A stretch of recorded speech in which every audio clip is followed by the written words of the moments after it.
Hi hello friends, എല്ലാവർക്കും മിസ്റ്റേഴ്സിൻ്റെ പുതിയൊരു വീഡിയോയിലേക്ക് സ്വാഗതം. നമ്മളിപ്പോൾ ഉള്ള ബാംഗ്ലൂരിലെ പാലസ് ഗ്രൗണ്ടിലാട്ടോ. നമ്മൾ വന്നിരിക്കുന്നതെന്ന് പറഞ്ഞു കഴിഞ്ഞിട്ടുണ്ടെങ്കിൽ ഈ കാണുന്ന 4th ഇൻ്റർനാഷണൽ ഓട്ടോ ഷോ കാണാൻ വേണ്ടിയിട്ടാണ് വന്നിരിക്കുന്നത്. നവംബർ 14, 15, 16 തീയതികളിലായിരുന്നു. നമ്മൾ കയറി വരുന്ന ആ വഴിക്ക് തന്നെ വലിയൊരു ഹോർഡിങ് അതിനെ പറ്റിയുള്ള കാര്യങ്ങൾ വെച്ചിട്ടുണ്ട്. പിന്നെ കുറച്ച് വാഹനങ്ങളും ഇതിൻ്റെ കാര്യങ്ങളൊക്കെ വെച്ചിട്ടുണ്ടായിരുന്നു. അതാണെങ്കിൽ ഫസ്റ്റ് തന്നെയുള്ള നെക്സ, സുസുക്കിയുടെ കുറേ വാഹനങ്ങളും അതേപോലെ തന്നെ ഈ കാണുന്ന ഹ്യൂണ്ടയുടെ കുറേ വാഹനങ്ങളും അവർ ഡിസ്പ്ലേക്ക് വെച്ചിട്ടുണ്ടായിരുന്നു. പിന്നെ തൊട്ട് മുന്നോട്ട് വന്നപ്പോഴത്തേനും കവാസക്കിയുടെ ഒരു നിഞ്ച വെച്ചിട്ടുണ്ടായിരുന്നു. എന്താണെങ്കിൽ ആ ബൈക്ക് കാണാൻ നല്ല അടിപൊളിയായിരുന്നു കേട്ടോ. നല്ല കളറും പിന്നെ തൊട്ടടുത്ത് തന്നെ കവാസക്കിയുടെ തന്നെ വ്രൂം എന്ന് പറയുന്നൊരു മോഡൽ ബൈക്കും വെച്ചിട്ടുണ്ടായിരുന്നു കേട്ടോ. അതാണല്ല വ്രൂം ഡ്രാഗ് മീറ്റ് എഡിഷൻ എന്ന് പറഞ്ഞൊരു വാഹനമായിരുന്നത്. എന്താണ് പഴയ വണ്ടിയായിരുന്നത്. നമ്മൾ ആ ഹ്യൂണ്ടയുടെ കുറേ വാഹനങ്ങളൊക്കെ ഒന്ന് ചെക്ക് ചെയ്ത് നോക്കിയിട്ട് നേരെ മുന്നോട്ട് വന്നു. ലെഫ്റ്റ് സൈഡിലായിട്ട് നമ്മുടെ KTMൻ്റെ വാഹനങ്ങളും വെച്ചിട്ടുണ്ടായിരുന്നു കേട്ടോ. KTMൻ്റെ വാഹനങ്ങളെല്ലാം കസ്റ്റമർ എക്സ്പീരിയൻസ് ചെയ്യേണ്ടി വെച്ചിരുന്നതാണ്. എല്ലാവർക്കും ഫോട്ടോ ഒക്കെ എടുത്ത് നോക്കുന്നുണ്ട്, എല്ലാവരും നോക്കുന്നുണ്ടായിരുന്നു. അതേപോലെ തന്നെ ടൊയോട്ടയുടെ ഒരു വെൽഫയറും അതേപോലെ തന്നെ ഒരു ക്യാമറയും നമ്മൾ കണ്ടു. നമ്മൾ പിന്നെ ഇതൊക്കെ കാണുന്ന വാഹനമായിരുന്നു. നേരെ മുന്നോട്ട് തന്നെ പോയി. ലെഫ്റ്റ് സൈഡിൽ കുറച്ച് സുസുക്കിയുടെ ബൈക്കൊക്കെ ഉണ്ടായിരുന്നു. നമ്മൾ അതൊക്കെ നോക്കി. നമ്മൾ വീഡിയോ ഒന്നും ഒത്തിരി ആയിട്ട് എടുത്തില്ല. ഏതായാലും നേരെ മുന്നോട്ട് നടന്നു. എന്താണ് കാര്യം എന്ന് വെച്ച് കഴിഞ്ഞാൽ ഇവിടെ കുറേ ആളുകൾ കൂടി നിൽക്കുന്നത് കണ്ടപ്പോഴാണ് ഞാൻ ഇങ്ങോട്ട് നേരെ പോകുന്നത് കേട്ടോ. ബാക്കി സുസുക്കിയുടെ വാഹനങ്ങൾ നോക്കാതെ. ഇതൊരു ഇലക്ട്രിക് വാഹനമായിരുന്നു. അതാണ് നല്ല രസമുണ്ടായിരുന്നു. അതൊക്കെ കഴിഞ്ഞ് നമ്മൾ നേരെ വന്നത് നമ്മുടെ ഈ ട്രൈബറിനെ ഒന്ന് കണ്ടു, റെനോൾട്ടിൻ്റെ. എന്താണെങ്കിൽ നല്ല രസമുണ്ടായിരുന്നു ഈ വാഹനത്തിൻ്റെ കളറൊക്കെ കാണാൻ വേണ്ടി. അത് കഴിഞ്ഞ് ഈ സുസുക്കിയുടെ കുറേ വാഹനങ്ങളും കൂടെ വേറെ ഇവിടെ ഇരിപ്പുണ്ടായിരുന്നു. ഇതൊക്കെ നമ്മുടെ പ്രിയപ്പെട്ട വാഹനം തന്നെയാണ്, എല്ലാവർക്കും അറിയാവുന്നതാണ്. ഇതായിരിക്കുന്ന ഹയാബൂസയും പിന്നെ അതേപോലെ തന്നെ നമ്മുടെ V-സ്ട്രോമും പിന്നെ അതേപോലെ തന്നെ ജിക്സറും പിന്നെ എനിക്ക് പേരറിയത്തില്ലാത്തത് ഞാൻ കണ്ടിട്ടില്ലാത്ത 2 വാഹനം കൂടെ അവിടെ ഇരിപ്പുണ്ടായിരുന്നു. പേര് നോക്കാൻ ചെന്ന് ഞാൻ നോക്കി, പക്ഷെ കണ്ടില്ല. അതുകൊണ്ട് തന്നെ ഞാൻ പ്രത്യേകിച്ച് വലിയ കാര്യമാക്കിയില്ല. വാഹനം എന്താണെന്ന് അറിയാവുന്നവരൊന്ന് ജസ്റ്റ് ഒന്ന് കമൻറ്റ് ചെയ്തേക്കോട്ടോ ആ വാഹനത്തിൻ്റെ പേര്. അതൊക്കെ കഴിഞ്ഞ് നമ്മൾ നേരെ മുന്നോട്ട് വന്നു. മോട്ടോ ഹോസിൻ്റെ ഒരു ബൈക്ക് കണ്ടു. ഞാൻ ആദ്യമായിട്ടാട്ടോ ഈ വാഹനം കാണുന്നത്. ആദ്യം ഞാൻ വിചാരിച്ചു ഇലക്ട്രിക് ആയിരിക്കുമെന്ന്, പക്ഷേ ഇലക്ട്രിക് അല്ലായിരുന്നു. ഇത് നല്ല സ്വാറ്റ് പെല്ലിനും വിറ്റ് പെല്ലിനൊക്കെ പോലെ കളിക്കുന്ന ഒരു വാഹനം തന്നെയായിരുന്നു. എന്നാലും നല്ല രസമുണ്ട്. സ്കൂട്ടറുണ്ട്, ബൈക്കും ഉണ്ട്. ഒത്തിരി ആൾക്കാർ അത് കയറി ഇരുന്നൊക്കെ നോക്കുന്നുണ്ടായിരുന്നു. അത് കഴിഞ്ഞ് നമ്മൾ നേരെ മുന്നോട്ട് പോയി. ഇവിടെ കുറേ അക്സസറീസ് കാര്യങ്ങൾ, ലൈറ്റിങ്ങിൻ്റെ കാര്യങ്ങളൊക്കെ വെച്ചിട്ടുണ്ടായിരുന്നു.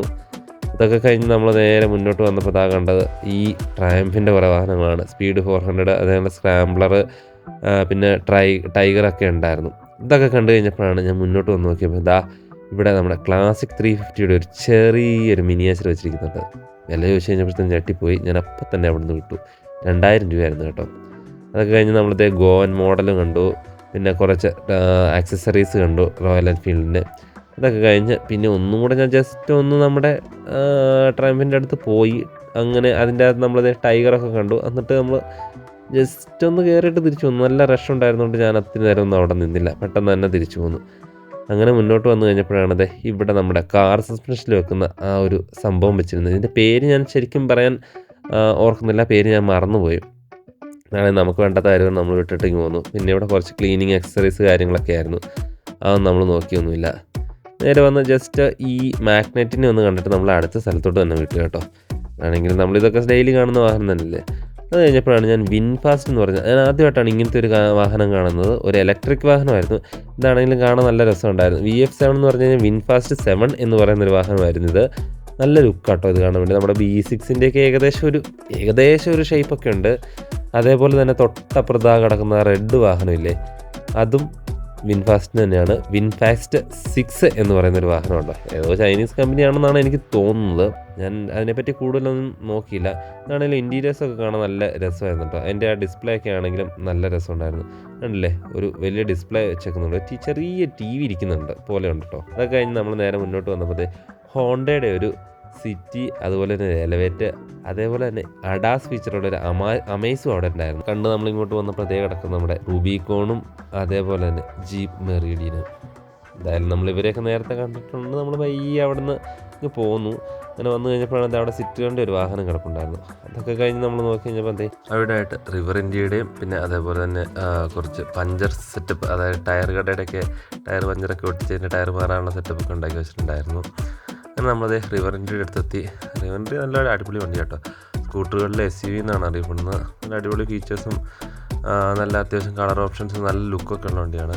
ഇതാണ് അതിൻ്റെ ഡീറ്റെയിൽസ് കാര്യങ്ങളൊക്കെ വരുന്നത്. ഏകദേശം നല്ല മൈലേജ് ഉണ്ട്. ഏകദേശം 140 കിലോമീറ്ററിനടുത്ത് സിംഗിൾ ചാർജിന് വരുന്നുണ്ട്. അവിടെ നിന്ന് നമ്മൾ മുന്നോട്ട് വന്നത് ഇവിടെ എന്തോ കുറേ നോസിൽസോ അങ്ങനെ എന്തോ ഒരു സംഭവങ്ങളായിരുന്നു കേട്ടോ. കുറേ സംഭവങ്ങളുടെ അടുത്ത് നമ്മൾ വന്നത്. എന്താണെന്ന് എനിക്ക് കറക്റ്റായിട്ട് മനസ്സിലായില്ല.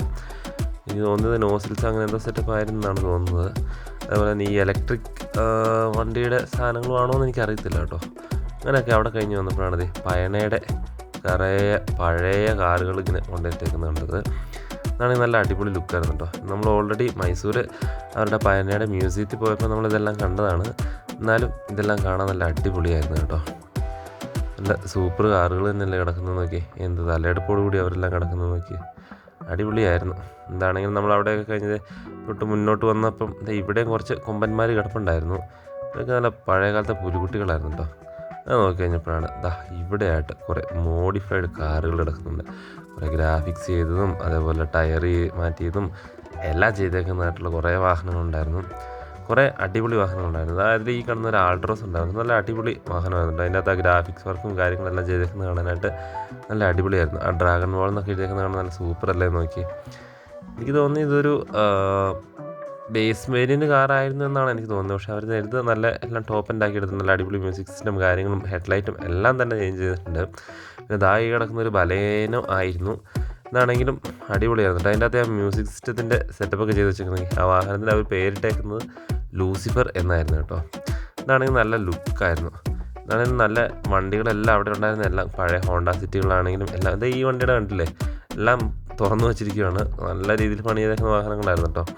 അതുപോലെ തന്നെ ലൂസിഫറും അങ്ങനെയാണ്. ലൂസിഫറിൻ്റെ ഒരു സൈഡിൽ ബ്ലാക്കും ഒരു സൈഡിൽ ഒരു ബ്ലൂ ഷെയ്ഡ്, ഒരു പർപ്പിൾ ഷെയ്ഡ് അങ്ങനെയുള്ളൊരു കളറായിരുന്നു കേട്ടോ. ആണെങ്കിലും നല്ല വാഹനങ്ങളായിരുന്നു. ഈ അക്കോർഡും അതേപോലെ തന്നെ നല്ല രീതിയിൽ വർക്ക് ചെയ്തേക്കുന്ന വാഹനമാണ്. ഇവിടെ ഓൾമോസ്റ്റ് നല്ല രീതിയിൽ അതായത് ഏകദേശം ഒരു 8-10 ലക്ഷം രൂപ അടുത്തൊക്കെ മ്യൂസിക് സിസ്റ്റത്തിനൊക്കെ ചിലവ് ചെയ്തേക്കുന്ന കാറുകളുണ്ട്. ആ ഗ്രീൻ കാർ കിടക്കുന്നുണ്ടല്ലോ അവിടെ, അതെല്ലാം നല്ല രീതിയിൽ ക്യാഷ് ഇറക്കി വെക്കുന്നതാണ്. ഇതാണെങ്കിൽ ഈ ലൂസിഫർ ഹോണ്ട സിറ്റി 1.5 വരും. ഞാൻ ആദ്യം പറഞ്ഞൊരു ബലേനോ എന്നായിരുന്നു കേട്ടോ, പക്ഷെ അല്ലായിരുന്നു, അതൊരു ഹോണ്ട സിറ്റി ആയിരുന്നു. അതിൻ്റെ സ്റ്റിയറിംഗ് വീലൊക്കെ അവിടെ അഴിച്ചു വെച്ചിട്ടുണ്ട് കേട്ടോ. പിന്നെ QR കോഡൊക്കെ അവിടെ വെച്ചിട്ടുണ്ടായിരുന്നു അതിനെപ്പറ്റി അറിയാൻ വേണ്ടി. നമ്മൾ ഇപ്പുറത്തോട്ടൊന്ന് നോക്കി കഴിഞ്ഞപ്പോൾ ഇവിടെ ഒരു കാർ പോളിഷ് ചെയ്യുന്നത്, അത് സെറാമിക് കോട്ടിങ് ചെയ്തേക്കുന്ന കാറൊക്കെ ഉണ്ട്. ഇതാണെങ്കിൽ നമ്മൾ ആ അക്കോർഡും കൂടെ ഒന്ന് കണ്ടിട്ട് പോകാൻ ഓർത്ത് നമ്മൾ മുന്നോട്ട് വന്നപ്പം അവിടെ ഒരു പഴയ ഒരു ബൈക്ക് ഇരിക്കുന്നു. നമ്മുടെ RX 135 കേട്ടോ. എന്താണെങ്കിൽ നല്ല രസമുണ്ട് കാണാനായിട്ട്. നല്ല ഗ്രാഫിക്സ് വർക്കും പെയിൻറ്റും കാര്യങ്ങളൊക്കെ ചെയ്ത് അവിടെ വെച്ചിട്ടുണ്ടായിരുന്നു. എന്താണ് നല്ല രസമുണ്ടായിരുന്നു. ഇതാണ് ഞാൻ പറഞ്ഞ ആദ്യത്തെ പച്ച കളറിലെ അക്കോർഡ്. ഏകദേശം നല്ല രീതിയിലാണ് ഇതിൻ്റെ അകത്ത് വർക്ക് ചെയ്തേക്കുന്നത്. അതിൻ്റെ തൊട്ടടുത്ത് തന്നെ ഒരു വെർണയും കിടപ്പുണ്ട്. നല്ല രീതിയിൽ റീമാപ്പൊക്കെ ചെയ്തിറക്കിയേക്കുന്ന വണ്ടിയാണ്. ഇത് കണ്ടില്ല, ഈ വണ്ടിയാണ് ഏകദേശം 9 ലക്ഷം രൂപ കൊടുത്ത് ഇതിൽ മ്യൂസിക് സിസ്റ്റം ചെയ്തേക്കുന്നത്. പക്ഷേ നമ്മൾ പാട്ടൊന്നും കേട്ടില്ല. ഇവിടെ പിന്നെ ഒരു കസ്റ്റമൈസ്ഡ് ആയിട്ട് ചെയ്തിട്ടുള്ള ഒരു ഹാൻഡ് മെയ്ഡ് അല്ലെങ്കിൽ ഹോം മെയ്ഡ് എന്നൊക്കെ പറയാവുന്ന ഒരു വാഹനം കണ്ടു. എന്തോ ഈ വാഹനത്തിൻ്റെ പേരൊന്നും എന്താണെന്ന് എനിക്ക് മനസ്സിലായിട്ടൊന്നുമില്ല കേട്ടോ. എന്തോ ഒരു രീതിയിലുള്ളൊരു വാഹനം അവിടെ ഉണ്ടാക്കി വെച്ചിട്ടുണ്ട്. എന്തോ ഒരു രീതി കണ്ടിട്ട് എനിക്ക് എന്ത് രീതിയിലാണെന്നൊന്നും മനസ്സിലായില്ല.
അങ്ങനെ നമ്മൾ ഫൈനലായിട്ട് ഇവിടെ നോക്കി കഴിഞ്ഞപ്പോൾ ടാറ്റയുടെ കുറേ വാഹനങ്ങൾ ഡിസ്പ്ലേക്ക് ഇട്ടിട്ടുണ്ടായിരുന്നു കേട്ടോ. അതിൽ ഫസ്റ്റ് ഒരു പഞ്ച് EV കിടപ്പുണ്ടായിരുന്നു. അതേപോലെ തന്നെ ഒരു ഹാരിയർ പുതിയ വാഹനം കിടപ്പുണ്ടായിരുന്നു. അതിൻ്റെ തൊട്ടടുത്ത് തന്നെ ഹാരിയറിൻ്റെ EVയും കിടപ്പുണ്ടായിരുന്നു കേട്ടോ. അതാണെങ്കിൽ ഹാരിയർ EV കാണാൻ നല്ല അടിപൊളിയാണ്. അതിൻ്റെ തൊട്ടടുത്ത് തന്നെ ആയിട്ട് ഇതേ കിടക്കുന്നു റേഞ്ച് റോവറിൻ്റെ ഒരു പുതിയ വാഹനം.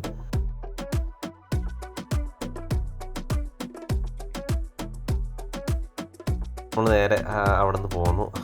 നമ്മളത് ഇവിടെ ഒരു ക്യാരവാൻ്റെ ഒക്കെ അടുത്ത് വന്നു കേട്ടോ. ഇത് വോൾഫ് എന്നൊക്കെ പറഞ്ഞ് നല്ല അടിപൊളി ഒരു നല്ല വാഹനം തന്നെയായിരുന്നു കേട്ടോ. ഇത് കാണാനൊക്കെ ആയിട്ട് അവരുടെ ചെറിയ അഡ്വർടൈസ്മെൻറ്റ് കാര്യങ്ങളൊക്കെ ഇവിടെ വെച്ചിട്ടുണ്ടായിരുന്നു. ഇതാണെങ്കിലും ഇത് വിദേശത്തൊക്കെ ഞാൻ ഇങ്ങനത്തെ ഒരു വാഹനം കണ്ടിട്ടുള്ളൂ, ക്യാരവാൻ കണ്ടിട്ടുള്ളൂ, ഇങ്ങനെ കെട്ടി വലിച്ചുകൊണ്ട് പോകണേ. പക്ഷേ അത് ഇന്ത്യയിൽ വന്നിട്ടുണ്ട്. മെയിൻ കാര്യം എന്താണെന്ന് വെച്ച് കഴിഞ്ഞാൽ നല്ലൊരു അടിപൊളി ബെഡ്റൂമും കാര്യങ്ങളൊക്കെ ഇതിൻ്റെ അകത്തുണ്ട് കേട്ടോ. കിച്ചൺ ഉണ്ട്, പിന്നെ ചെറിയൊരു വാഷ്റൂം, അങ്ങനെ എല്ലാ കാര്യങ്ങളൊക്കെ ഉണ്ട്. ഇതുണ്ടല്ലോ അതിൻ്റെ അകത്ത് മ്യൂസിക് സിസ്റ്റം ഒക്കെ പുറത്ത് വെച്ചേക്കുന്നത്. അതിൻ്റെ സർട്ടിഫിക്കേഷനാണ് പുറത്ത് വെച്ചിരിക്കുന്നത്.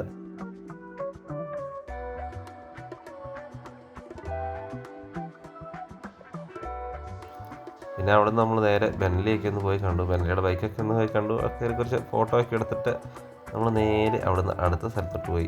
ബൈഡിൻ്റെ കുറേ വാഹനങ്ങൾ കിടക്കുന്നുണ്ട്. അതാണെങ്കിൽ പൊളി ലുക്ക് തന്നെ കേട്ടോ ഈ വാഹനങ്ങൾക്കൊക്കെ.